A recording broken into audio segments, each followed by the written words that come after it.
26वां अध्याय शीर्षक गुरुता और लघुता। जो हल्का है उसका आधार ठोस है, गंभीर है और निश्चल चलायमान का स्वामी है। इसलिए संत दिन भर यात्रा करते हैं लेकिन जीवन ऊर्जा के स्रोत से जुड़े रहते हैं। सम्मान व गौरव के बीच भी वे विश्रामपूर्ण व अविचल जीते हैं। एक महान देश का सम्राट कैसे अपने राज्य में अपने शरीर को उछालता फिर सकता है? हल्के छिछोरेपन में केंद्र खो जाता है। जल्दबाजी के काम में स्वामित्व, स्वयं की मालकियत नष्ट हो जाती है।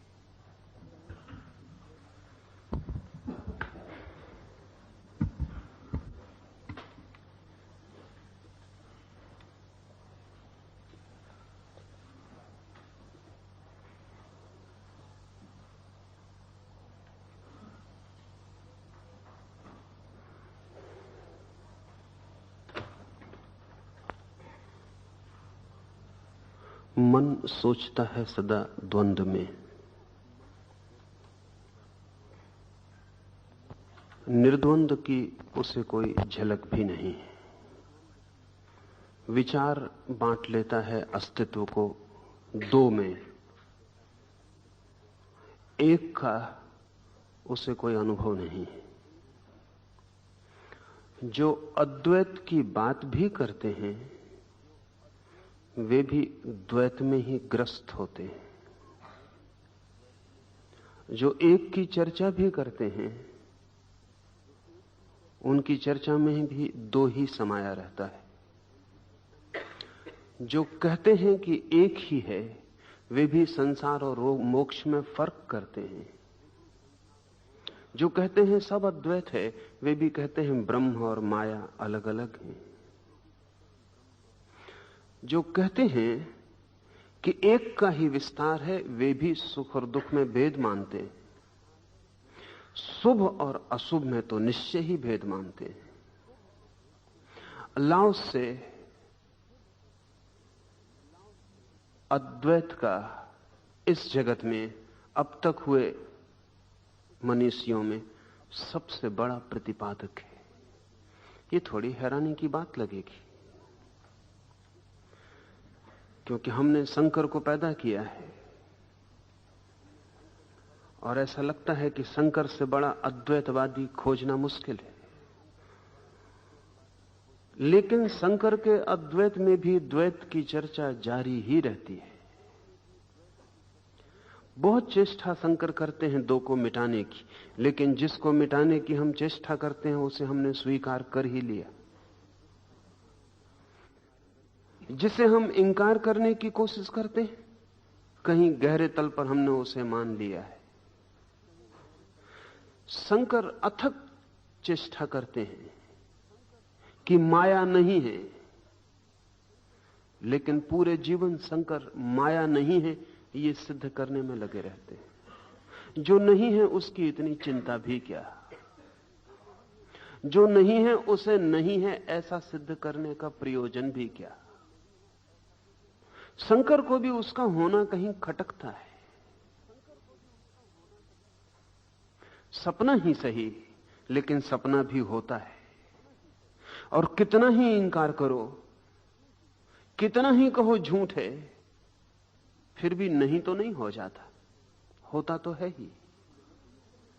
और रात सपने के बाद सुबह जागकर भी जब पता भी चल जाता है कि सपना था तब भी उसके परिणाम तो जारी रहते हैं। जिसने रात एक सुखद सपना देखा है सुबह जागकर भी उसके चेहरे पर उसकी खुशी होती है। और जिसने रात एक दुख स्वप्न से घिरा रहा है सुबह उठकर भी उसका मन उदास और मिलान बना रहता है। जागकर भी तो सपना भी एकदम सपना तो नहीं है। और जब हम कहते हैं कि सपना सपना ही है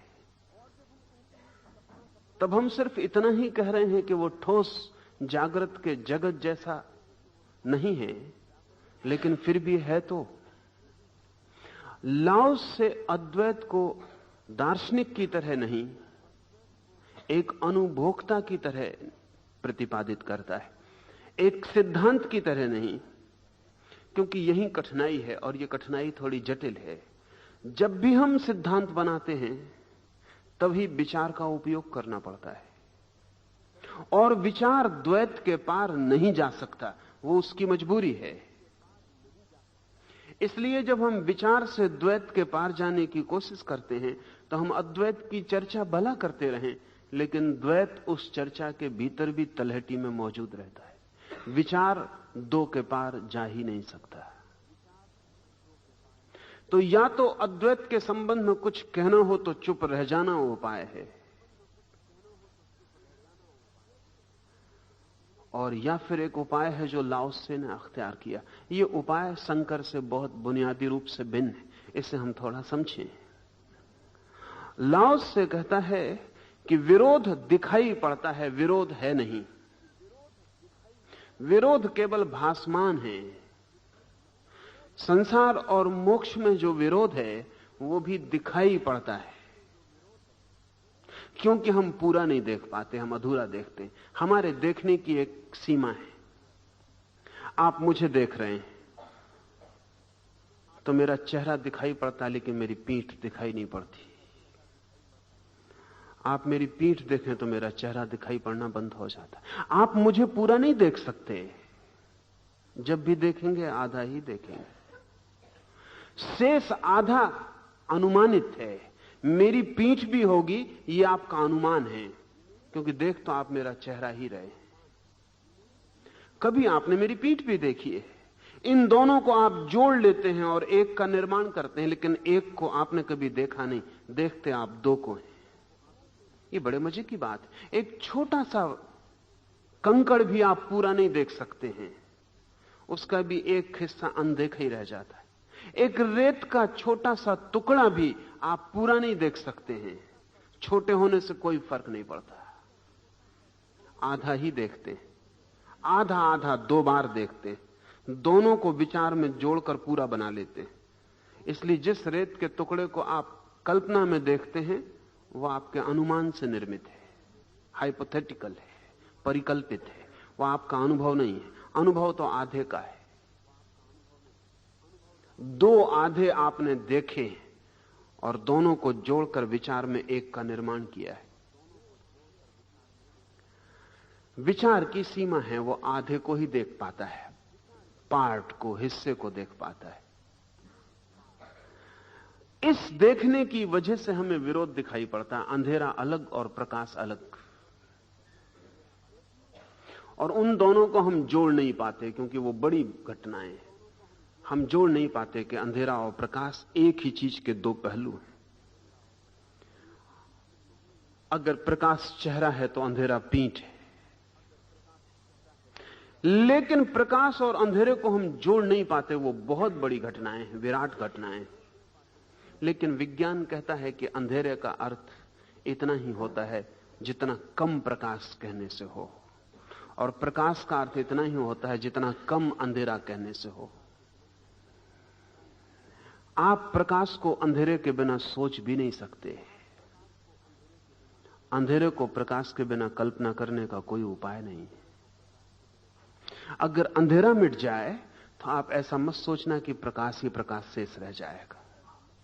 अंधेरा मिट जाए तो प्रकाश बिल्कुल शेष नहीं रह जाएगा। आप ये मत सोचना कि प्रकाश नष्ट हो जाए तो जगत अंधकार ही अंधकार में डूब जाएगा। प्रकाश के नष्ट होते ही अंधेरा भी नष्ट हो जाएगा। वे दोनों एक ही चीज के दो पहलू हैं। उनमें जो अंतर है वो विरोध का नहीं है। विरोध हमारे आंशिक देखने के कारण पैदा होता है। ये बात बहुत मौलिक है लाओ त्से की, ये समझ लेनी चाहिए। सुख और दुख में हम विरोध देखते हैं, लाओ त्से कहता है वे विरोधी नहीं है। इसलिए जो आदमी सोचता है ऐसा कोई क्षण आ जाए जब दुख बिल्कुल ना रहे, तो उसे पता नहीं है उस क्षण सुख भी बिल्कुल ना रह जाएगा। अगर आप सुख चाहते हैं तो दुख को चाहना ही पड़ेगा। अगर आप सुख चाहते हैं तो दुख को बनाए ही रखेंगे। दुख आपकी सुख की चाह से ही निर्मित हो रहा है, क्योंकि वे दोनों एक हैं। आपने जाना है कि दो हैं। आपके जानने से अस्तित्व में कोई फर्क नहीं पड़ता। ये आपका जानना भ्रांत है। थोड़ा सोचें कि आपके घर कोई मित्र आए और आपको खुशी हो, तो आपके घर कोई शत्रु आएगा तो दुख होगा। आप सोचते हो कुछ ऐसा कर लें कि शत्रु आए तो दुख ना हो। जिस दिन आप ऐसा इंतजाम कर लेंगे उस दिन मित्र भी आएगा और सुख ना होगा।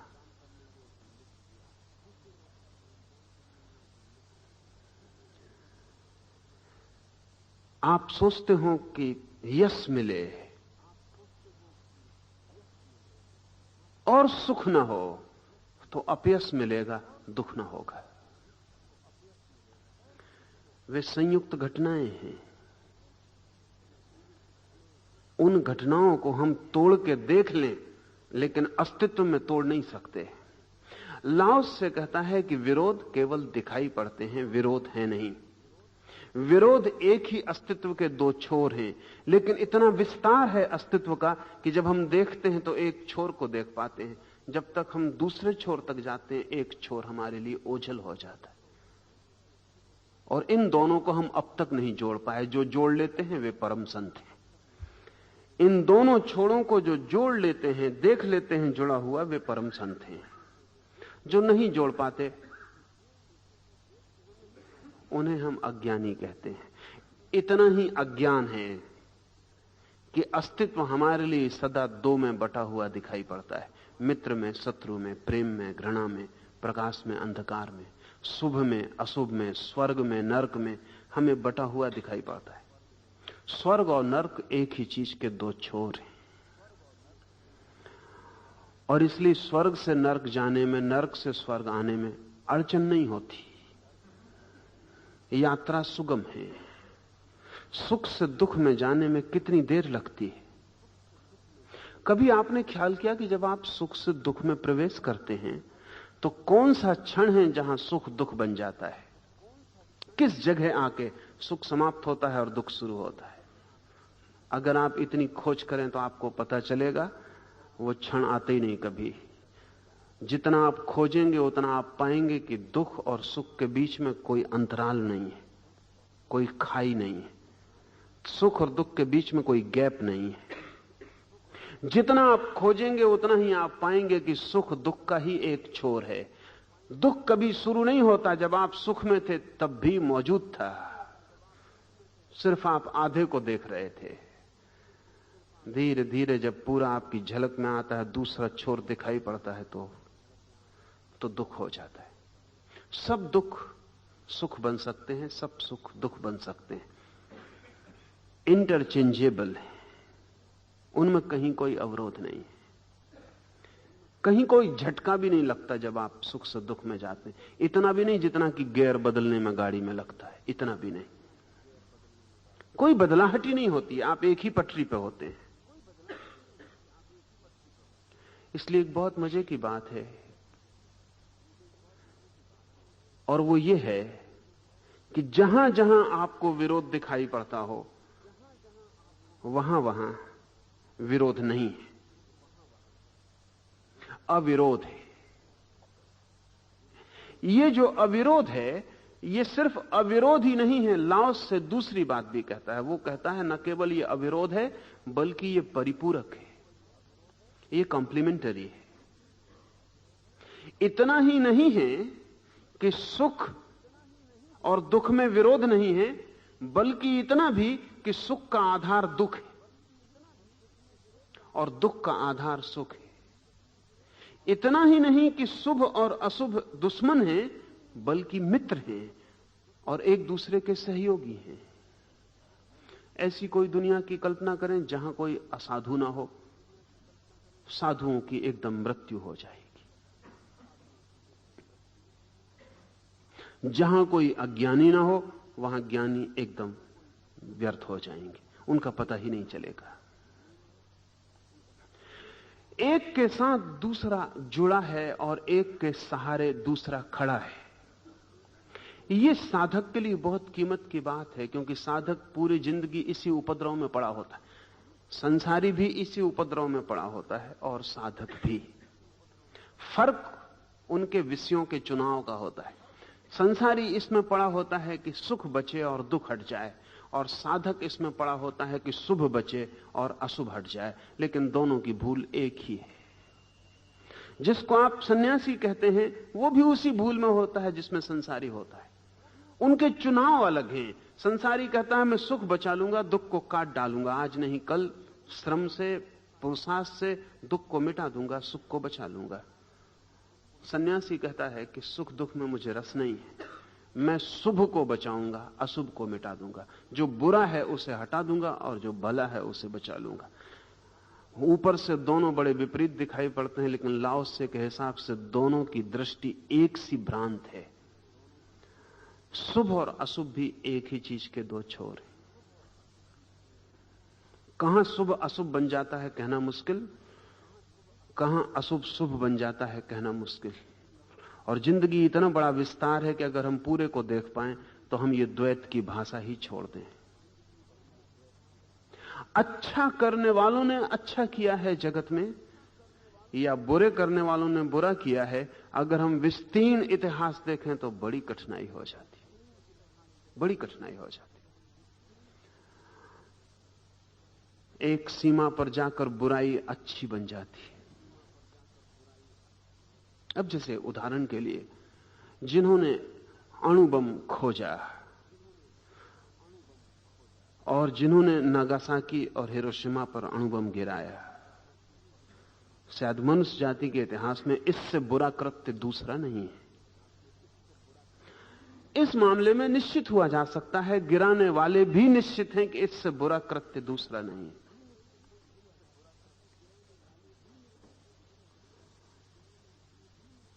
लेकिन संभावना यह है कि अणुबम के कारण ही दुनिया में युद्ध समाप्त हो जाए। नागासाकी और हिरोशिमा के कारण ही दुनिया में अब तीसरा महायुद्ध हो नहीं सकता, तब बड़ी मुश्किल है। यह हो सकता है कि आने वाला भविष्य अब महायुद्धों का नहीं होगा। तब नागासाकी हिरोशिमा पर गिराए गए बम शुभ थे या अशुभ, लंबे विस्तार में तय करना मुश्किल हो जाता है। अगर एक एक घटना को हम अकेला अकेला सोचें तो तय करना आसान है, शुभ है अशुभ है। लंबे विस्तार में देखें तो शुभ अशुभ में बदलता दिखाई पड़ता है। अब जैसे महावीर और बुद्ध दोनों ने भारत को अहिंसा की शिक्षा दी, इस शिक्षा को कोई भी अशुभ नहीं कह सकता, लेकिन इस शिक्षा का हाथ है भारत की 2500 साल के दीनता में, गुलामी में। इस शिक्षा को कोई अशुभ नहीं कह सकता। इससे ज्यादा शुभ कोई बात नहीं हो सकती। लेकिन जब भी किसी मुल्क को आप अहिंसा सिखा देंगे तो उसकी क्षमता संघर्ष की क्षीण हो जाएगी, प्रतिकार की क्षमता टूट जाएगी, उसके परिणाम होंगे। आपने अहिंसा सीख ली इसलिए आपका पड़ोसी भी सीख लेगा, यह जरूरी तो नहीं है।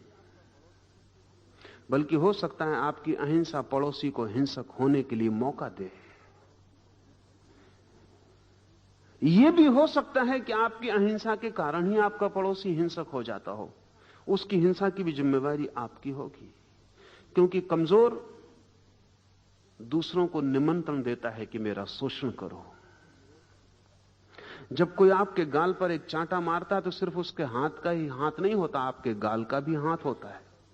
आपका गाल बुलाता है कि मारो।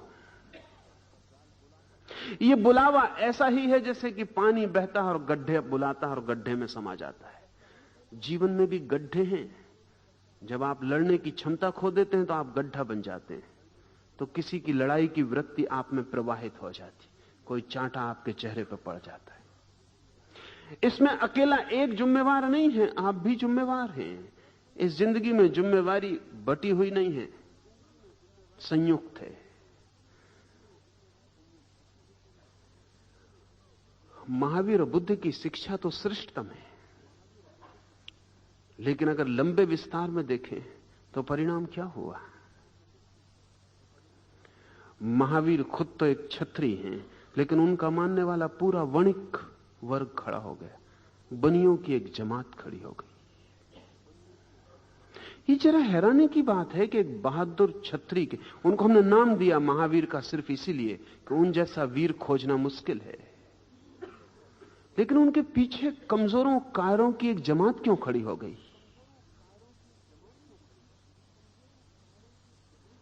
अहिंसा कायरता क्यों बन जाती है लंबे अरसे में? बहादुरी अच्छी चीज है, लंबे अरसे में हिंसा क्यों बन जाती है? सभी चीजें बदल जाती हैं अपने से विपरीत में। विपरीत विपरीत नहीं है, दूसरा छोर है। सिर्फ समय की जरूरत है और आप दूसरे छोर में बदल जाएंगे। बच्चे ही तो बूढ़े हो जाते हैं, जन्म ही तो मृत्यु बनता है। कब बच्चा बूढ़ा होता है आप बता सकते हैं? कब जन्म मौत बन जाता आप बता सकते हैं? साथ ही साथ चलते हैं, साथ साथ चलते हैं। यह कहना भी भाषा की भूल है। एक ही चीज के दो छोर हैं, एक ही चीज है। जन्म यानी मौत, बचपन यानी बुढ़ापा। और मजा यह है, दूसरा जो सूत्र है लाओ से का, वो ये कि ये परिपूरक हैं। अगर हम बुढ़ापे को मिटा दें तो दुनिया से बचपन मिट जाएगा। ये मुश्किल पड़ता है समझना, क्योंकि हम सोच सकते हैं कि ये हो सकता है बुढ़ापा ना हो, इजाद हो जाएं दवाइयां, स्वास्थ्य व्यवस्था ठीक हो जाए, तो ये हो सकता है कि आदमी बूढ़ा ना हो। लेकिन जिस दिन हम ये कर पाएंगे कि आदमी बूढ़ा ना हो, उस दिन बचपन तिरोहित हो जाएगा। क्योंकि वो जो बचपन है वो बुढ़ापे का छोर है, वो उसके साथ ही जी सकता है, उसके अलग अलग नहीं जी सकता।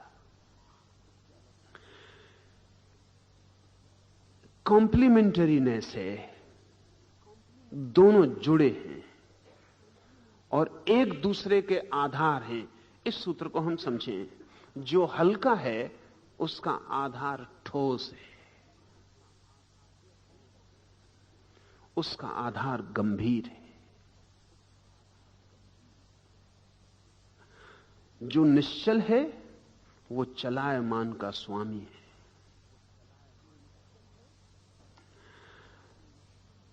गाड़ी का चाक चलता है एक कील पर, वो कील ठहरी रहती है और चाक घूमता रहता।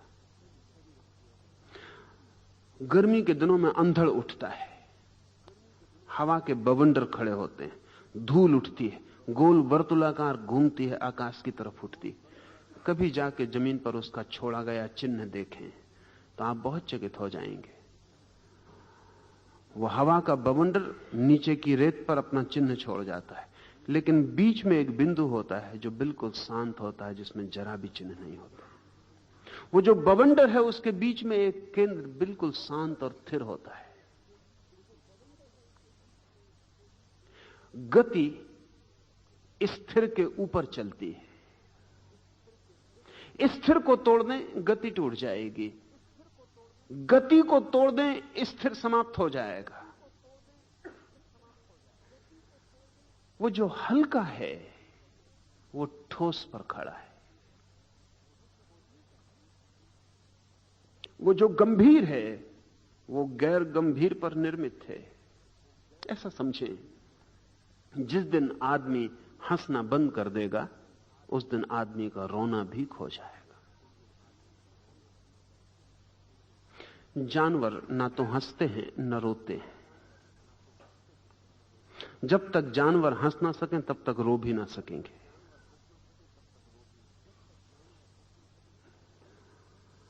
जिस जानवर को हम रोना सिखा सकते हैं उसको हम हंसना भी सिखा लेंगे। अकेला आदमी ऐसा जानवर है जो हंसता है। अनिवार्य रूप से अकेला वही है जो रोता है। किसी जानवर को आप ऊब से भरा हुआ ना पाएंगे, बोरियस से, बोर्डम से भरा हुआ नहीं पाएंगे। देखें, एक भैंस को घास चर रही, एक गधे को वृक्ष के नीचे खड़ा चिंतन कर रहा है। कोई ऊब नहीं है, ऊब का कोई पता ही नहीं, बोर्डम है ही नहीं, ऊबते ही नहीं। रोज वही घास है, रोज वही वृक्ष है, और गधा कुछ नया नया सोचता होगा इसकी भी संभावना नहीं, सोचता होगा इसकी भी संभावना, लेकिन कोई ऊब नहीं, सिर्फ आदमी ऊबता है। इसलिए आदमी को मनोरंजन के साधन खोजने पड़ते। वो ऊब के साथ मनोरंजन। गरीब आदमी कम ऊबता है, इसलिए कम मनोरंजन के साधन खोजता है। अमीर आदमी ज्यादा ऊबता है तो ज्यादा मनोरंजन के साधन खोजता है। सम्राट हुए जो 24 घंटे मनोरंजन में पड़े रहते थे, क्योंकि बिल्कुल ऊबे हुए थे, जिंदगी में कोई रस ही न था। दूसरा छोर तत्काल निर्मित हो जाता है। आदमी को छोड़कर किसी पशु पक्षी को सौंदर्य का बोध नहीं मालूम होता, क्योंकि कुरूपता की कोई पहचान नहीं है। आदमी हट जाए जमीन से तो सुंदर और कुरूप दोनों शब्द व्यर्थ हो जाते हैं। आदमी के साथ विचार के साथ द्वंद्व निर्मित होता है, चीजें बढ़ जाती हैं, एक चीज सुंदर हो जाती है, एक कुरूप हो जाती है। हमारा मन चाहेगा कि ऐसी घड़ी आ जाए जब कुरूप बिल्कुल ना रहे, सुंदर ही सुंदर रह जाए। ऐसी घड़ी आ सकती है, लेकिन तब सुंदर को सुंदर कहने में कोई अर्थ ना रह जाएगा। वो सदा कुरूप के विपरीत ही सार्थक है। हमारी सारी भाषा ही द्वंद्व में सार्थक है। लाओस से कहता है जो निश्चल है वो चलायमान का स्वामी है। जहां जहां गति है वहां वहां खोजना, बीच में एक केंद्र होगा जहां कोई गति ना होगी। मगर हमारी अड़चन यह है कि हम एक को पकड़ लेते हैं। अगर हम गति को पकड़ते हैं तो हम केंद्र को भूल जाते हैं, अगर हम केंद्र को पकड़ते हैं तो हम गति को भूल जाते हैं। दुनिया ने दो तरह के लोग पैदा किए, वे दोनों ही अधूरे हैं। एक आदमी है जो गति को इतना पकड़ता है, बाजार में, दुकान में, व्यापार में, राजनीति में गतिमान रहता है। वो ये भूल ही जाता है कि मेरे भीतर एक केंद्र भी है, उसी केंद्र के ऊपर ये सारी गति है, और वो केंद्र चलता नहीं, चलायमान नहीं है, स्थिर है। वो भूल ही जाता है। यही भूल उसका दुख बन जाती है। फिर इस भूल से एक दूसरी भूल पैदा होती है। फिर वो सोचता है, जब थक जाता है, ऊब जाता है इस दौड़ धूप से, इस आपाधापी से बेचैन हो उठता है, तब वो सोचता है छोड़ो सब गति, अब तो स्थिर हो जाओ, ठहर जाओ, हटाओ सब ये भाग दौड़, अब तो उस केंद्र को पालो जो चलता ही नहीं। तब वो सारी गति के विपरीत केंद्र को खोजने लगता है। तब वो सारी गति छोड़ के, आंख बंद करके, प्रतिमा बन के सोचता है कि केंद्र को पालूं। तब वो दूसरी भूल कर रहा है। पहले उसने एक भूल की थी कि केंद्र को छोड़ के गति को पालूं, अब वो एक दूसरी भूल कर रहा है कि गति को छोड़ के केंद्र को पालूं। चुनाव कर रहा है अधूरे का। अधूरा इस जगत में नहीं है। गति में ही जो केंद्र को पाले वही केंद्र को पा सकता है। केंद्र के साथ भी जो गति में रह ले उसी ने केंद्र को पाया, ऐसा जानना। जो अपनी सारी भागदौड़ में भी स्थिर हो वही साधु है, और जो अपनी स्थिरता में भी भाग सके, दौड़ सके, वही साधु है। जगत में दो तरह के असाधु हैं। असाधु का मतलब अंश को चुनने वाले लोग। एक वे कहते हैं कि हम संसारी हैं, हम ध्यान कैसे करें, क्योंकि ध्यान तो उस बिंदु को खोजने की विधि है जहां गति नहीं है। वे कहते हैं हम संसारी हैं, हम ध्यान कैसे करें। वे कहते हैं हम संसारी हैं, हम सन्यासी कैसे हो जाएं। जब संसार छोड़ेंगे तब सन्यासी हो जाएंगे, और जब छोड़ेंगे सब दौड़ धूप तब ध्यान कर लेंगे। इसलिए कुशल, होशियार, चालाक लोगों ने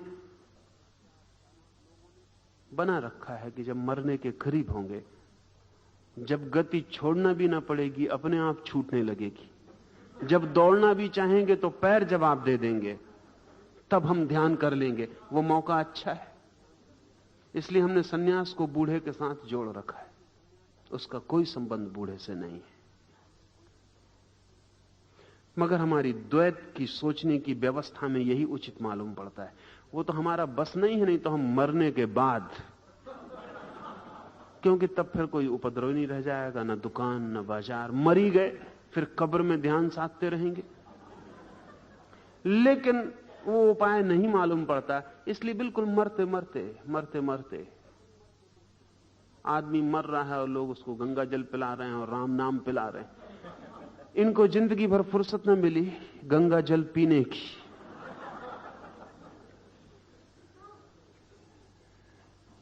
बहुत काम था, व्यस्त थे,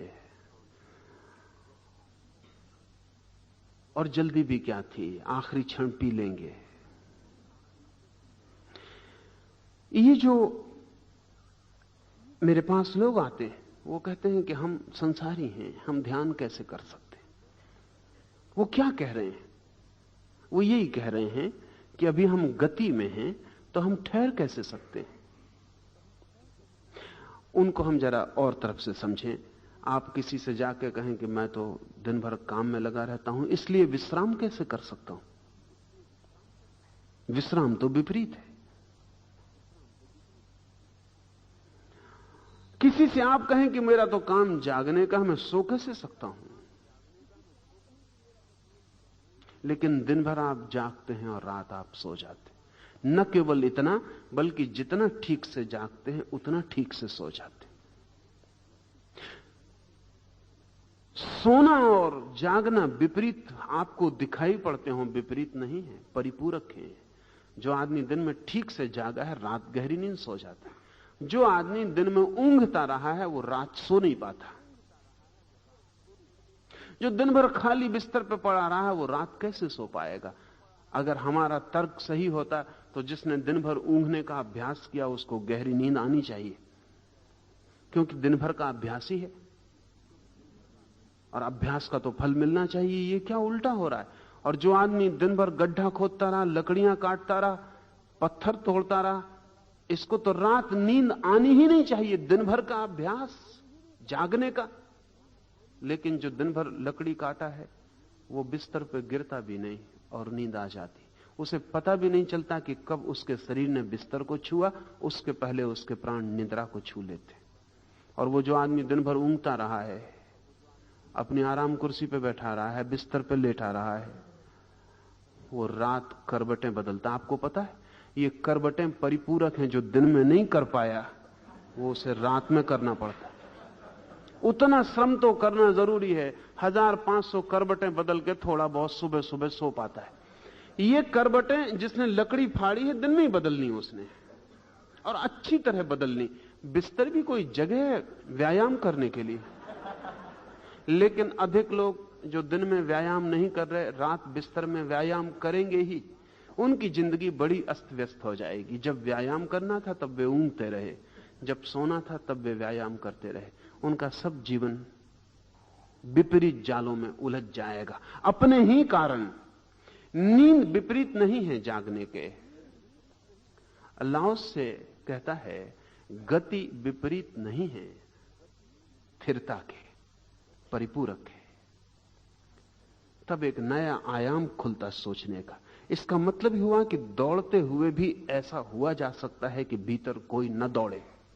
और जब तक ऐसा सूत्र न मिल जाए कि दौड़ते हुए भी आप जाने कि आप नहीं दौड़ रहे हैं, तब तक आपको जिंदगी के रहस्य का द्वार नहीं मिलेगा।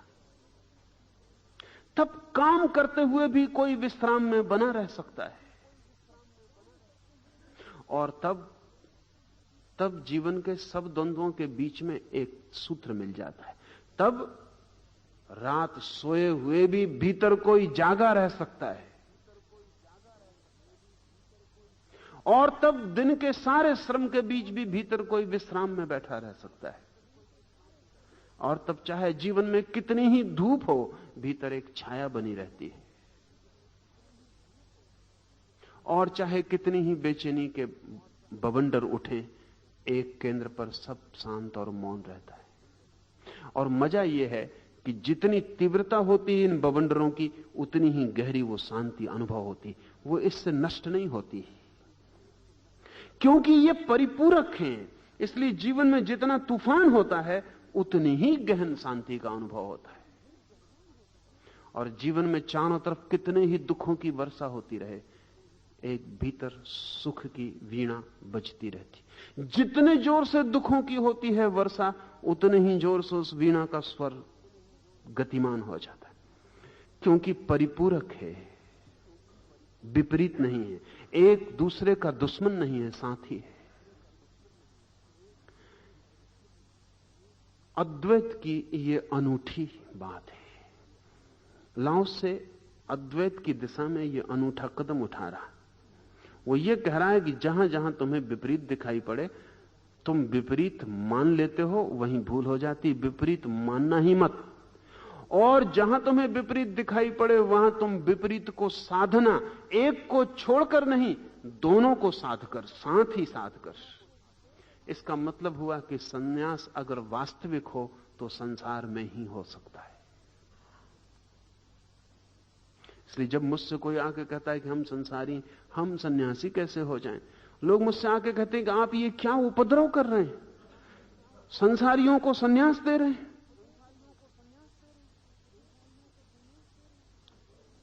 सन्यास तो तभी हो सकता है जब कोई घर द्वार छोड़कर, सब छोड़कर भाग जाए। पलायन में ही सन्यास हो सकता है, त्याग में ही सन्यास हो सकता है।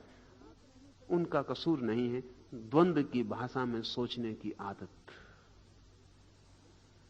मेरी दृष्टि में तो सन्यास हो ही केवल संसार में सकता है, और जिसका सन्यास संसार में नहीं हो सकता, उसका सन्यास कभी नहीं हो सकता। लाओस से कहता है इसलिए संत दिन भर यात्रा करता है और फिर भी यात्रा नहीं करता। बुद्ध 40 वर्ष तक चलते रहे। ज्ञान के बाद ही वो बुद्ध हुए। 40 वर्ष तक चलते रहे, एक गांव से दूसरे गांव, दूसरे गांव से तीसरे गांव, अनथक यात्रा चलती रही। एक शिष्य उनका, मोग्गलान, एक दिन बुद्ध को पूछता है, आप इतना चलते हैं, थकते नहीं? बुद्ध ने कहा, जो चलता हो वो थकेगा ही, मैं चलता ही नहीं हूं। मोग्गलान ने कहा, मजाक करते हैं आप, आपको अपनी आंखों से चलते देखता हूं। बुद्ध ने कहा, मैं तुम्हारी आंखों का भरोसा करूं या अपनी आंखों का? मैं भीतर देखता हूं, वहां कोई चलता ही नहीं है। तुम मुझे बाहर से देखते हो, वहां कोई चलता है।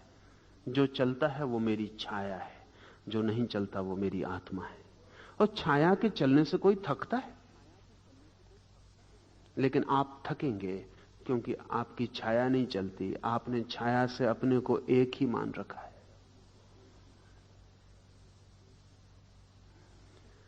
हमारे मन में सवाल उठते हैं कि जब बुद्ध को ज्ञान हो गया तो अब बोलते क्यों हैं? जब ज्ञान हो गया तो अब चलते क्यों हैं? जब ज्ञान हो गया तो अब क्या उन्हें प्रयोजन है? हमें लगता है जब ज्ञान हो गया तो अब सब गति बंद हो जानी चाहिए। गति बंद नहीं होती ज्ञान से, सिर्फ गति में जो ज्वर होता है, फीवर होता है, वो बंद हो जाता है। गति तो जारी रहती, बल्कि सच पूछें तो गति पहली दफे निखर के स्वच्छ हो जाती। नदी तो अब भी बहती है, लेकिन अब उसमें कूड़ा करकट नहीं बहता, अब उसमें गंदगी नहीं बहती, अब नदी शुद्ध धार हो जाती। ऐसा समझ लें कि पानी भी ना रह जाए और सिर्फ गति रह जाए नदी में, इतनी शुद्ध हो जाती। लाओस से कहता है इसलिए संत दिन भर यात्रा करता है। Therefore the sage travels all day, yet never leaves his provision cart. और वो जो भीतर जीवन ऊर्जा है, वो जो भीतर जीवन का मूल स्रोत है, प्रोविजन कार्ट, जहां जीवन की सारी शक्ति संरक्षित है, जहां उसके जीवन का भोजन छिपा है, उसे कभी नहीं छोड़ता। यात्रा करता है दिन भर, चलता है दिन भर, और भीतर कोई भी नहीं चलता। भीतर वो अपने मूल केंद्र में थिर बना रहता है। परिधि चलती है, केंद्र ठहरा रहता है। चाक चलता है, कील रुकी रहती है। बोलता भी है और नहीं भी बोलता, क्योंकि मौन से बोलता है। बुद्ध बोलते हैं, उस बोलने में और आपके बोलने में फर्क है। आप जब बोलते हैं तब शब्दों से बोलते हैं, बुद्ध भी शब्दों का उपयोग करते हैं, लेकिन शब्दों से नहीं बोलते, मौन से बोलते हैं।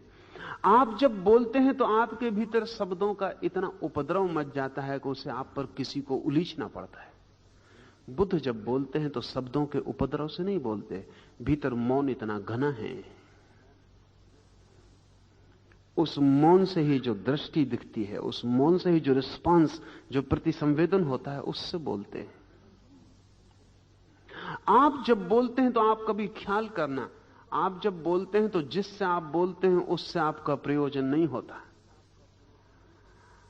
आपका बोलना एक बुखार है, वह आपके भीतर परेशान कर रहा होता है, किसी न किसी से बोलना पड़ता है, निकल जाता है, थोड़ी राहत मिलती।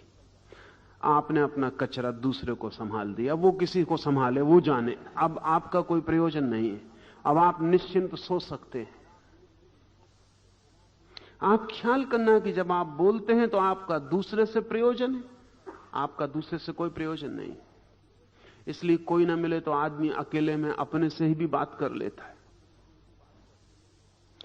ताश बिछा के दोनों तरफ से चाल चल लेता है।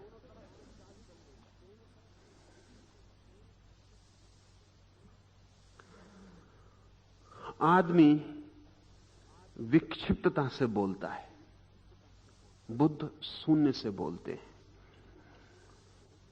इसलिए बुद्ध के बोलने में आप प्रयोजन हैं। इसलिए बुद्ध जब कोई उनसे कुछ पूछता है तो लोग एक से सवाल भी पूछते हैं, लेकिन बुद्ध सभी को अलग अलग जवाब देते हैं। बुद्ध के भिक्षु अनेक बार मुश्किल में पड़ जाते हैं और वो बुद्ध से कहते हैं कि सवाल तो एक ही था और आपने जवाब अलग अलग लोगों को अलग अलग दिए। बुद्ध ने कहा सवाल महत्वपूर्ण नहीं है, पूछने वाला महत्वपूर्ण है। और सवाल में जवाब को नहीं देता, पूछने वाले को देता हूं।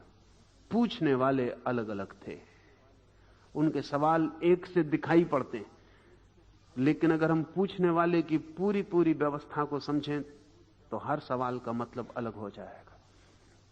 वो जब आपके भीतर से आता है तो आपका रंग, आपका खून, आपकी मज्जा उसमें सम्मिलित हो जाती। एक आदमी आके पूछता है ईश्वर है? ये सवाल नहीं है, सिर्फ ये आकाश शून्य से पैदा नहीं हुआ, एक आदमी से पैदा हुआ है।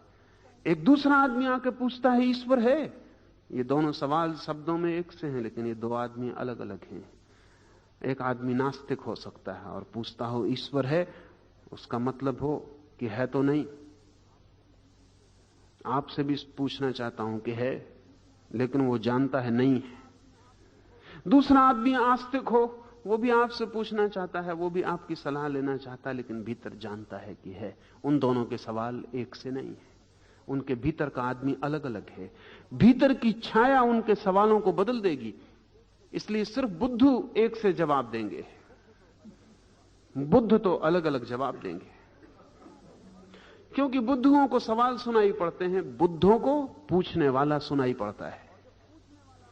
और जब पूछने वाला महत्वपूर्ण होता है तो जो उत्तर आते हैं वो देने वाले के बोझ के कारण नहीं आते, देने वाले के शून्य से उनकी प्रतिध्वनि होती है। बुद्ध मौन से बोलते हैं। यह हमें कठिन लगेगा। हम कहेंगे जब मौन ही हो गए तो बोलना क्या। हमारा सब तरफ द्वंद्व चलता है सोचने में कि जब मौन हो गए तो बोलना क्या, और जब बोलते हैं तो मौन कैसे हो सकते हैं। जो बोल सकता है वो मौन हो सकता है, जो मौन हो गया वो बोल सकता है। क्वालिटी बदल जाती है, गुण बदल जाता है। जब बोलने वाला मौन हो जाता है तो उसके बोलने में मौन के स्वर समाविष्ट हो जाते। जब बोलने वाला मौन हो जाता है तो उसका बोलना एक बीमारी नहीं रह जाती, एक संवाद हो जाता है। और जब बोलने वाला मौन हो जाता है तो उस मौन से सत्य का जन्म होता है। और जब बोलने वाला मौन नहीं होता तो शब्द शब्दों को पैदा करते रहते हैं। शब्द शब्दों को जन्माते रहते हैं, शब्दों की श्रृंखला चलती रहती है। और जब मौन कोई हो जाता है तब बोलता है। महावीर 12 वर्ष तक मौन रहे। तब लाख लोगों ने कहा, लाख लोगों ने सवाल पूछे, लेकिन वो न बोले। आप समझते हैं कारण क्या था? कारण केवल इतना था कि महावीर के भीतर अभी भी शब्द मौजूद थे। इसलिए महावीर अभी जानते थे कि ये उत्तर जो मेरा आएगा मौन से नहीं आएगा, मेरे शब्दों से आएगा। तो अभी उत्तर देने का कोई अर्थ नहीं है। इन उत्तरों से मैं खुद ही परेशान हूं, दूसरे को देखे और क्या परेशानी में डालना है। जिन शब्दों से मुझे राहत न मिली, उन शब्दों से किसे राहत मिल जाएगी? इसलिए महावीर चुप है। 12 वर्ष वे चुप रहे, शब्द खो गए। तब महावीर ने बोलना शुरू कर दिया। ये मजे की बात है, हम शब्दों से बोलते हैं, महावीर जैसे लोग मौन से बोलते हैं। 12 वर्ष जंगल में रहे और जब बिल्कुल मौन हो गए तो शहर में वापस लौट आए।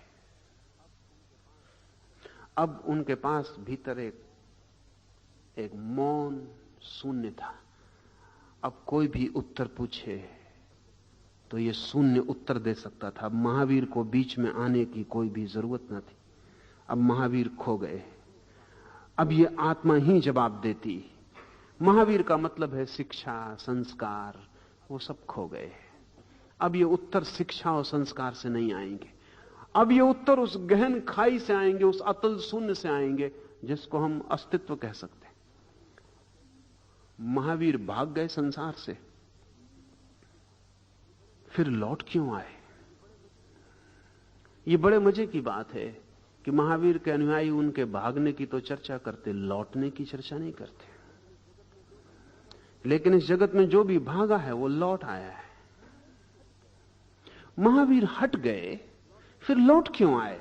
लौटने का मतलब कि उन्होंने कोई आके शादी कर ली हो, ऐसा नहीं। लौटने का मतलब कि जिन सबको छोड़कर वे चले गए थे वापस आ गए उनके बीच। जो संबंध छोड़ दिए थे वे पुनर्निर्मित किए।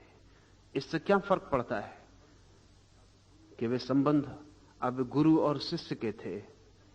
जब भागे थे तब वे संबंध भाई और भाई के थे। जब भागे थे तब वे संबंध पति और पत्नी के थे। इससे क्या फर्क पड़ता है? संसार का अर्थ है संबंधों का जगत। 12 वर्ष बाद जब महावीर लौट आए फिर संबंधों में लौट आए। लेकिन अब महावीर तो है ही नहीं, इसीलिए वो लौट पाए। वो महावीर तो समाप्त हो गए 12 वर्ष में। अब तो एक मौन शून्य बचा, एक दर्पण बचा जो लौटा। अब इस दर्पण में कोई भी देखे तो दर्पण को अब दिखाने की कोई सवाल नहीं रह गया। अब तो जो शक्ल देखेगी वही शक्ल दिखाई पड़ जाएगी। एक दर्पण वापस लौट आया और दर्पण गांव गांव घूमने लगा। इसमें जो प्रतिबिंब बने वो आपके अपने थे। इसमें जो बीमारियां दिखाई पड़ी वो आपकी अपनी थी। इसमें से जो उत्तर आए वे प्रतिध्वनियां थी। लाओस से कहता है संत दिन भर यात्रा करता है लेकिन जीवन ऊर्जा के स्रोत से जुड़ा रहता है। सम्मान और गौरव के बीच भी विश्रामपूर्ण और अविचल। थोड़ा सोचने जैसा है। कहना चाहिए था अपमान, असम्मान, अगौरव, दुख, अपयश के बीच भी विश्रामपूर्ण और अविचल। लेकिन लाओस से उल्टा कह रहा है। वो कह रहा है सम्मान और गौरव के बीच भी। जरा कठिन है। दुख में तो हम विचलित हो ही जाते हैं, लेकिन अगर थोड़ी चेष्टा करें तो दुख में अविचलित होना ज्यादा कठिन नहीं है। लेकिन सुख में अविचलित होना बिल्कुल स्वाभाविक है। और सुख में अविचलित रह जाना बड़ा मुश्किल है। दुख में तो आदमी दुख के कारण ही अपने को थिर कर लेता है। दुख सहना हो तो थिर करना जरूरी है। जितना आप स्थिर होंगे उतनी आसानी से दुख को झेल लेंगे। तो स्थिर होना तो झेलने की व्यवस्था हो सकती है, लेकिन सुख में तो आप खुद ही नाचना चाहते हैं। और अगर सुख में आप स्थिर होंगे तो जैसे दुख कम हो जाता है स्थिर होने से, वैसे ही सुख भी कम हो जाएगा स्थिर होने से। सुख का मतलब ही है कि आप कंपित हो जाएं, डोल जाएं, नाच उठें, रोआ रोआ पुलकित हो जाए। अगर सुख में आप अविचलित रह जाएं तो सुख व्यर्थ हो जाएगा। लाओस से कहता है, सम्मान और गौरव के बीच भी, जब उन पर फूल बरसते हैं तब भी, और जब चारों तरफ देवी देवता उनके आसपास मोहर लेकर झूलने लगते हैं तब भी अविचलित और तब भी विश्रामपूर्ण। ये बड़ी मजे की बात है, क्योंकि हम कहेंगे सुख में गौरव में तो विश्राम होगा ही। गलती है आपका ख्याल। सुख जितना विश्राम तोड़ता है उतना दुख नहीं तोड़ता। सुखी होकर देखें, यह बात मुश्किल है कि सुखी होने का मौका कम लोगों को मिलता है, इसलिए पता नहीं चलता। सुखी आदमी भी रात में सो नहीं सकता। सुख भी एक तरह की परेशानी है। माना कि आप पसंद करते हैं, ये दूसरी बात, लेकिन सुख भी एक तरह की परेशानी है। लॉटरी मिल गई है आपको, कितने दिन से सोचा था मिल जाए मिल जाए मिल जाए, फिर मिल गई।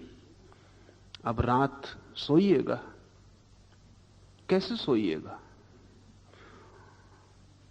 अब बहुत मुश्किल है।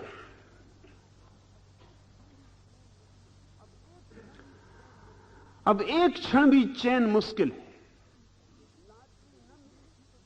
लॉटरी न मिली थी तो जितनी बेचैनी थी, ये बेचैनी उससे ज्यादा है। जिस दिन कोई सुख में भी शांत हो जाता, संत हो जाता। दुख में शांत बने रहना तो व्यवस्था की बात है।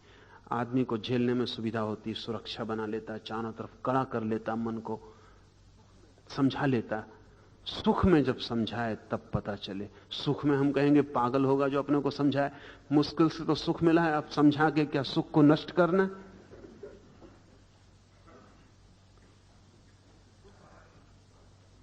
दुख आ जाए तो हम कहते हैं चला जाएगा, कोई ज्यादा देर थोड़ी रुकने वाला है। संसार में सब चीजें अनित्य हैं। जब सुख आता है तब कहिए अपने से चला जाएगा, कोई घबराने की जरूरत नहीं। संसार में सब चीजें अनित्य। जब घर में कोई मर जाए तो हम कहते हैं आत्मा अमर है, मृत्यु तो सब भासमान है। जब घर में बच्चा पैदा हो जाए तब कहिए कि आत्मा तो अमर है, जन्म वगैरह सब भासमान है, कुछ भी नहीं हुआ। इसलिए लाओस से जानकर कहता है कि सम्मान और गौरव के बीच भी वो विश्रामपूर्ण और अविचल जीता है।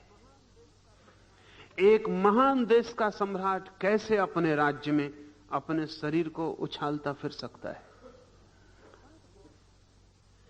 संत को अनेक जगह लाओस से उस आंतरिक साम्राज्य का मालिक मानता है। हम अपने को उछालते फिरते हैं चारों तरफ अनेक तरह से। हमारे उछालने की व्यवस्थाएं आत्तन हो गई, इसलिए पता नहीं चलता। लोग कपड़े पहनते हैं, हम सोचते हैं ढांकने को पहनते होंगे, गलत। बहुत कम ही लोग हैं जो शरीर ढांकने को कपड़े पहनते हो। शरीर दिखाने को कपड़े पहनते हैं। शरीर उछल के दिखाई पड़े इसलिए कपड़े पहनते हैं। शरीर ढांकने को जब कोई कपड़ा पहनने लगता है तब साधु हो गया। शरीर दिखाने को कपड़े पहने जाते हैं, बड़ा उल्टा मालूम पड़ता है। लेकिन जितने ढंग से शरीर को कपड़ों से दिखाया जा सकता है, नग्न शरीर को उतने ढंग से नहीं दिखाया जा सकता। और बड़े मजे की बात है कि कपड़े ढके शरीर को देखने की जितनी इच्छा पैदा होती, उतने नग्न शरीर को देखने की इच्छा पैदा नहीं होती। एक आदमी नग्न खड़ा हो, एक सुंदरतम स्त्री भी नग्न खड़ी हो, कितनी देर देखिएगा?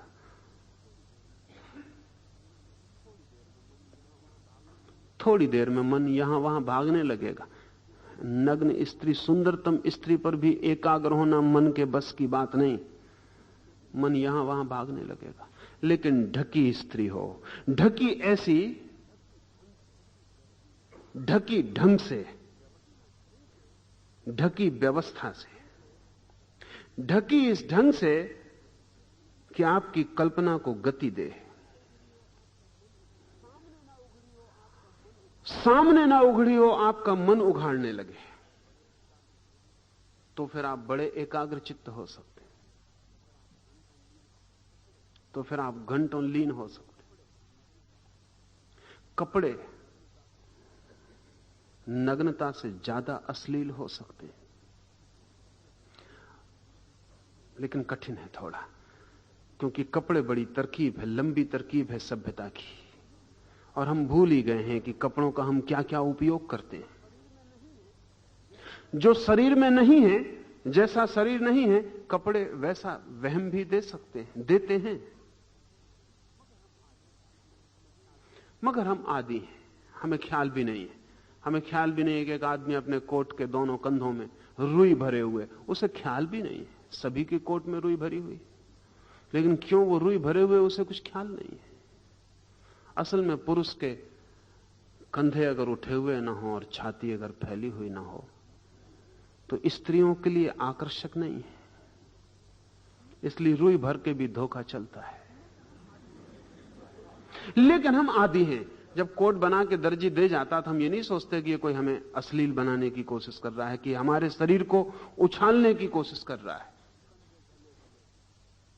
कंधे ढले ढले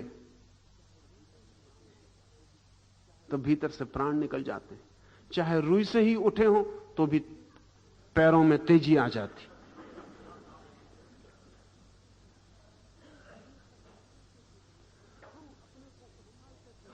हम अपने को उछालते फिर रहे हैं, शरीर की दृष्टि से, मन की दृष्टि से।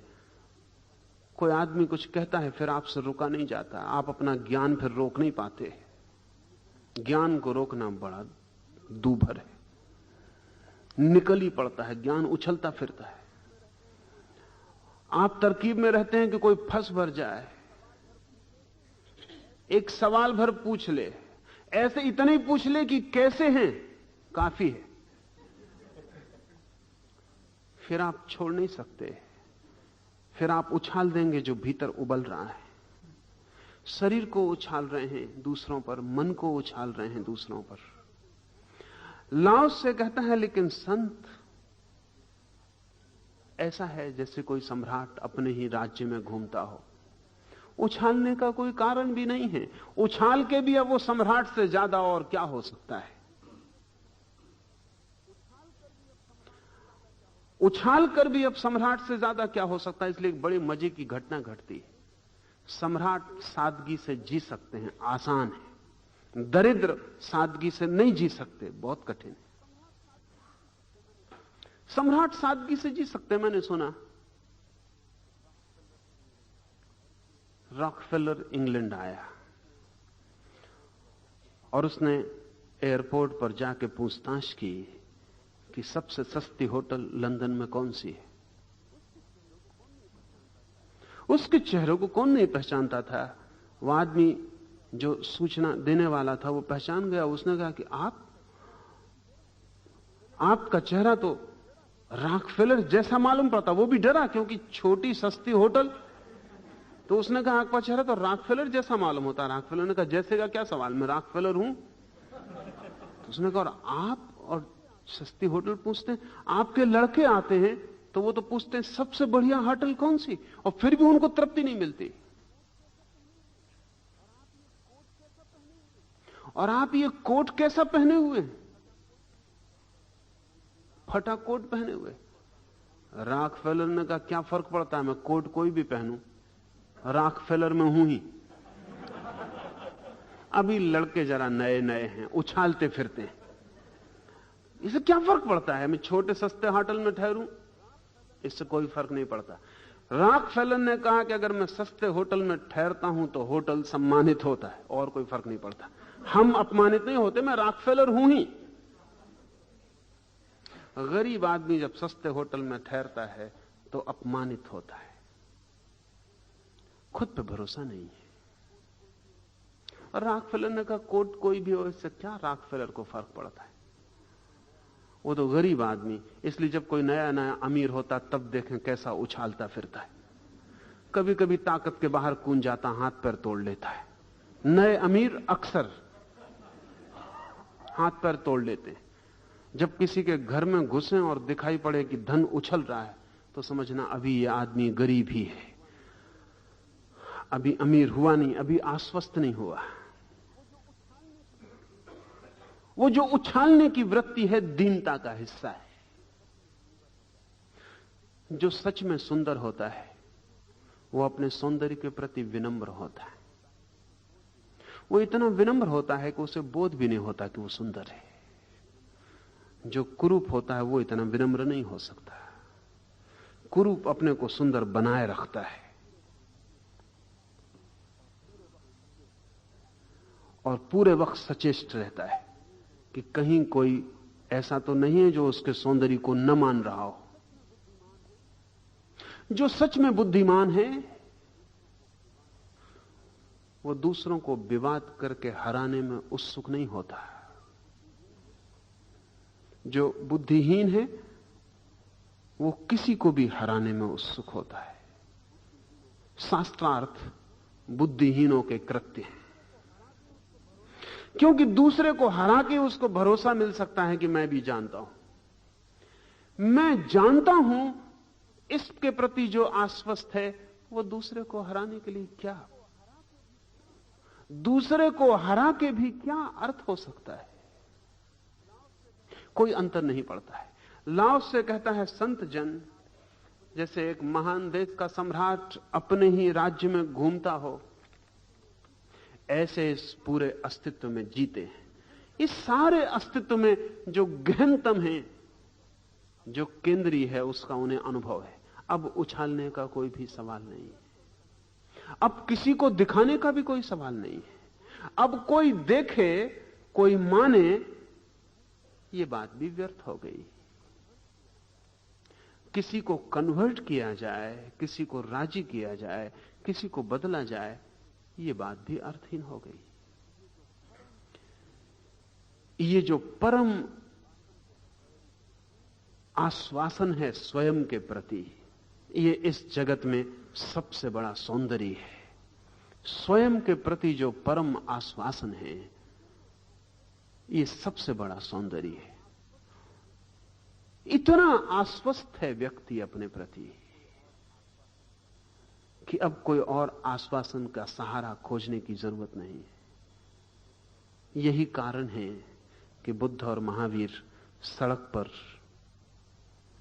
निसंकोच भिक्षा मांग सके। आपको मानने में कठिनाई पड़ेगी, आप भिक्षा मांगने जाएंगे तो अड़चन मालूम पड़ेगी, लेकिन बुद्ध और महावीर भिक्षा मांग सके सड़क पर।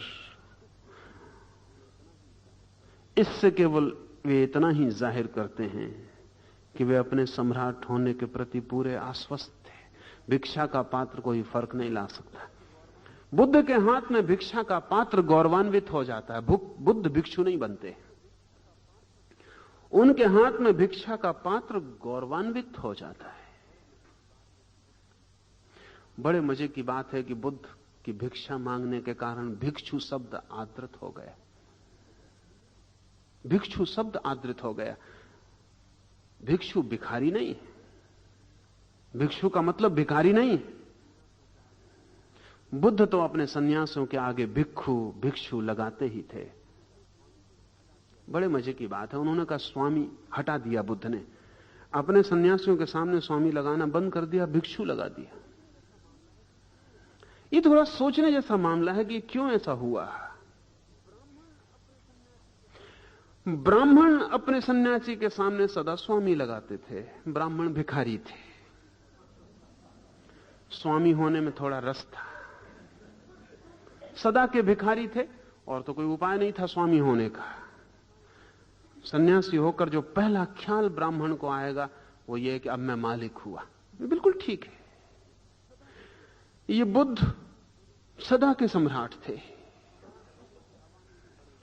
सम्राट होने की हवा में ही बड़े हुए थे।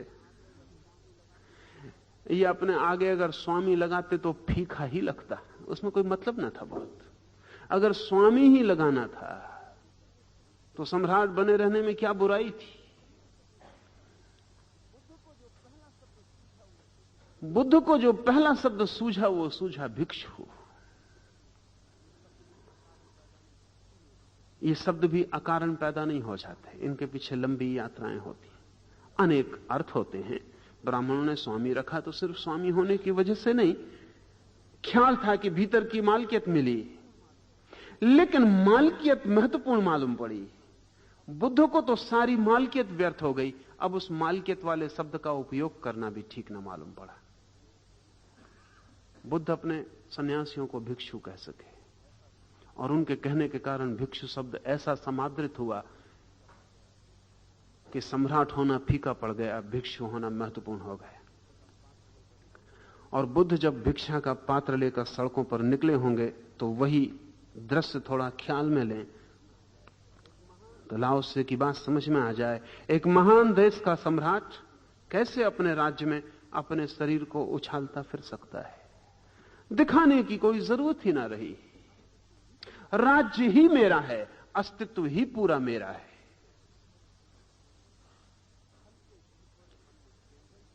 हल्के छिछोरेपन में केंद्र खो जाता है, जल्दबाजी के काम में स्वामित्व, स्वयं की मालकियत नष्ट हो जाती। इस आखिरी सूत्र को थोड़ा समझना पड़े।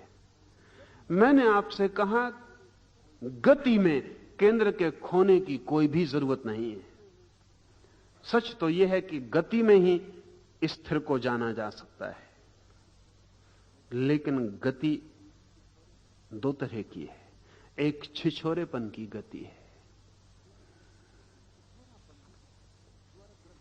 छिछोरापन ज्वरग्रस्त गति का नाम है, फीवरिस, बुखार से भरी।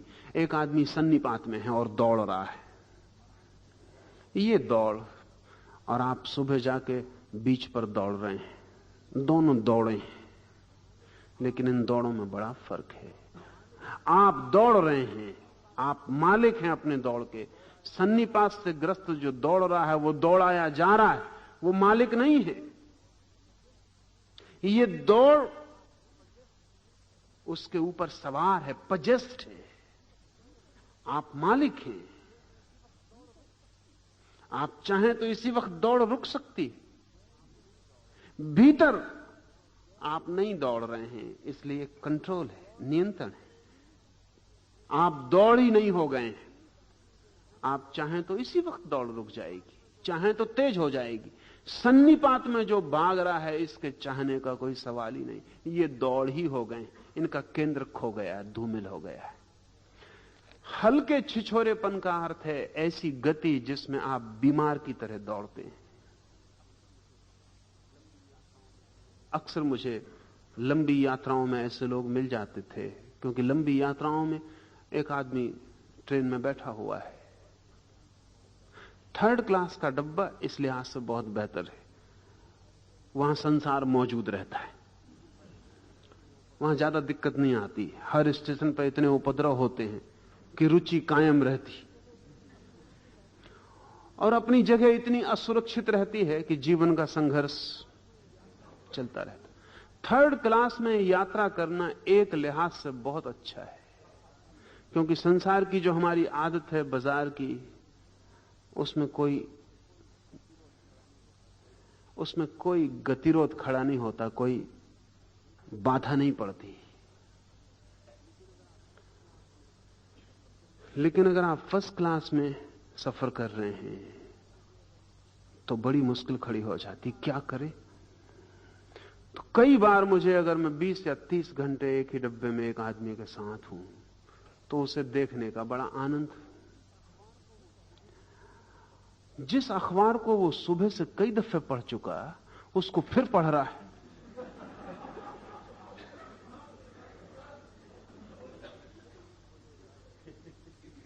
सिटकनी खोलेगा, खिड़की खोलेगा, फिर 2 मिनट बाद बंद कर देगा, फिर थोड़ी देर बैठेगा, फिर पंखा चलाएगा।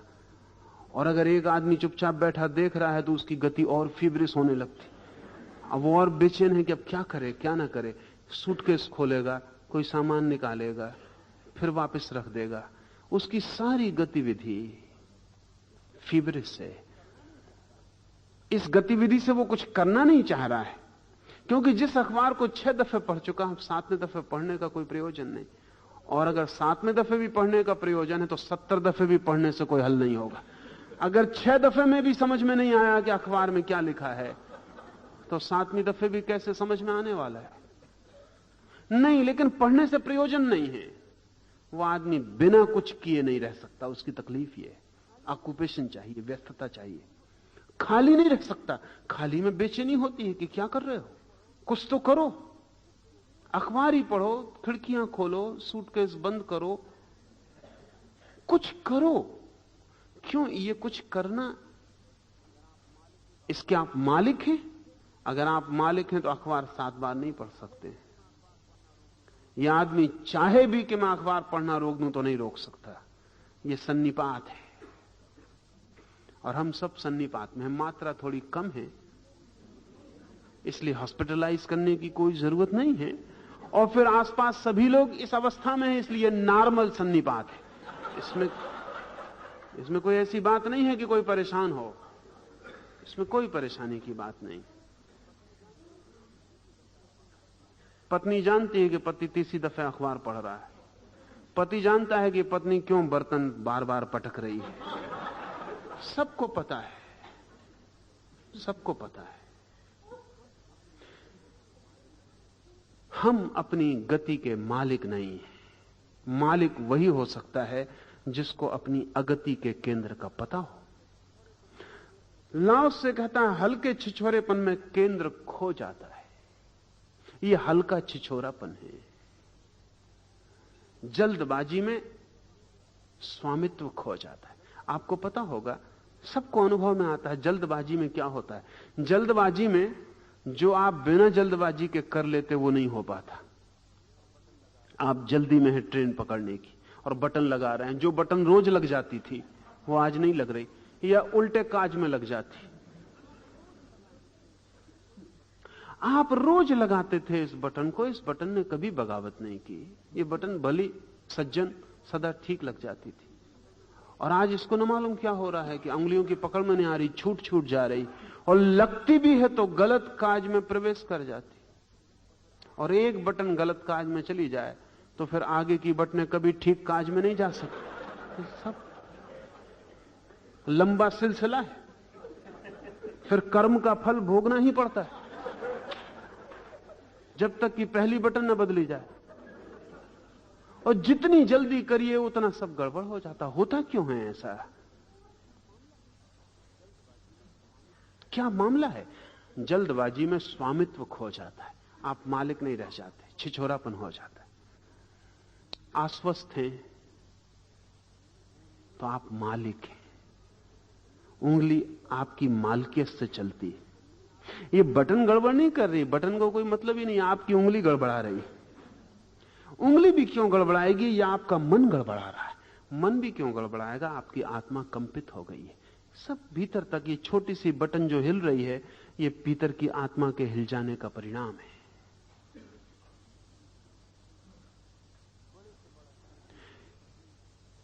बड़े से बड़ा सर्जन भी अपनी पत्नी का ऑपरेशन नहीं कर पाता, नहीं कर सकता। ये दूसरी बात है कि डाइवोर्स की हालत आ गए हो फिर ऑपरेशन कर दे, वो दूसरी बात है। लेकिन अगर पत्नी से थोड़ा भी प्रेम हो जारी, जो कि बड़ी कठिन बात है, अगर थोड़ा भी प्रेम चल रहा हो, घिसट रहा हो, तो भी ऑपरेशन करना मुश्किल है, हाथ कब जाएंगे। यही सर्जन पत्थर की मूर्ति की तरह किसी का भी ऑपरेशन कर देता है। परमात्मा को भी लाके लिटा दो इसकी ऑपरेशन टेबल पे तो ये फिक्र ना करेंगे। अपेंडिक्स ना निकालनी हो तो भी निकाल देंगे। मगर अपनी पत्नी के साथ इनको क्या अड़चन आ रही है, क्या मुश्किल हो रही? हाथ क्यों कपता है? हाथ नहीं कपता, आत्मा भीतर कप जाती। और प्रेम से ज्यादा आत्मा को कपाने वाली और कोई चीज नहीं है। मोह बहुत जोर से कपा देता है। भीतर जब आत्मा कपती है तो मालकियत खो जाती है। और जब भी हम जल्दी में होते हैं तब ये कठिनाई हो जाती। लेकिन अब तो ऐसा है कि हम 24 घंटे जल्दी में। अब कोई ऐसा नहीं है कि कभी कभी हम जल्दी में होते हैं। वो पुराने जमाने की बात होगी जब लोग कभी कभी जल्दी में होते थे। फिर भी कोई ऐसी कोई जल्दी नहीं होती। बैलगाड़ी पकड़ने की कोई जल्दी तो होती नहीं। बैलगाड़ी ही पकड़नी है तो कभी भी पकड़ सकते हैं। दिक्कत तो रेलगाड़ी के साथ शुरू होती है, हवाई जहाज के साथ और मुश्किल हो जाती है। लेकिन अभी भारत में इतनी मुश्किल नहीं है, क्योंकि कोई गाड़ी कोई हवाई जहाज टाइम पे नहीं चलता। लेकिन बिल्कुल टाइम पे चलने लगे तो मुसीबत बढ़ती चली जाती है। स्विट्जरलैंड में वे कहते हैं कि वे सूचना ही नहीं करते कि अब गाड़ी छूटने वाली है। जब छूटती तब छूटती ही है, वो टाइम टेबल में लिखा हुआ है। उसके अतिरिक्त और कोई सूचना करने की जरूरत नहीं है। सूचना ही तब करते हैं जब कभी वर्ष 6 महीने में कोई गाड़ी लेट होती तो ही सूचना करते। हमारे मुल्क में हालत तो ऐसी है कि यही समझ में नहीं आता कि टाइम टेबल क्यों छापते। सिर्फ एक ही कारण मालूम पड़ता है कि टाइम टेबल से पता चल जाता है कि गाड़ी कितनी लेट, तो और तो कोई कारण नहीं समझ में आता। लेकिन जैसे जीवन की त्वरा बढ़ती है, गति बढ़ती है, वैसी जल्दबाजी बढ़ती है। लेकिन इसका आप ये मत समझना कि ये जल्दबाजी जीवन की त्वरा के कारण बढ़ती है ना। ये जीवन की त्वरा के कारण प्रकट होती है, आप में मौजूद है, चाहे आप बैलगाड़ी में चलते हो और चाहे हवाई जहाज में। बैलगाड़ी में प्रकट नहीं हो पाती, हवाई जहाज प्रकट कर देता है। इसलिए सभ्यता आदमी को बीमार नहीं करती, बीमार आदमियों को जाहिर कर देती है। पुरानी सभ्यताओं में सब आदमी ऐसे ही बीमार थे, लेकिन जाहिर होने का मौका नहीं था। तो मैं तो मानता हूं अच्छा हुआ है, बीमारी जाहिर हो तो इलाज भी हो सकता है। बीमारी जाहिर ना हो तो इलाज का भी कोई उपाय नहीं। हल्के छिछोरेपन में केंद्र खो जाता है, जल्दबाजी में स्वामित्व, स्वयं की मालकियत नष्ट हो जाती। आज इतना ही।